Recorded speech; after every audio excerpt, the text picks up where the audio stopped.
39 വർഷം അർപ്പിച്ച കൃപാന്റെ യോഗ്യതയാൽ കൃപാസ്ഥാനത്താറെ ജീവനോടെ പ്രത്യക്ഷപ്പെട്ട പരിശുദ്ധ അമ്മയുടെ മാധ്യസ്ഥതരെ ഞാൻ ഈ പ്രാർത്ഥനയിൽ പങ്കെടുക്കുന്ന ഓരോ മകനെയും മകളെയും ആശീർവദിക്കുന്നു.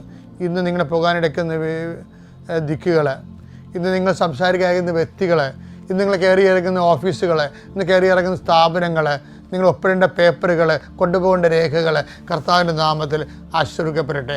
ആശുപത്രി കിടക്കുന്നവർ എത്രയും വേഗം തിരികെ വരുന്നതിന് വേണ്ടിയും രോഗം കണ്ടുപിടിക്കാത്തവർക്ക് എത്രയും വേഗം രോഗം കണ്ടുപിടിക്കുന്നതിന് വേണ്ടിയും നിങ്ങൾ ചികിത്സിക്കുന്ന ഡോക്ടറിനെ കർത്താവ് ആശീർവദിക്കട്ടെ.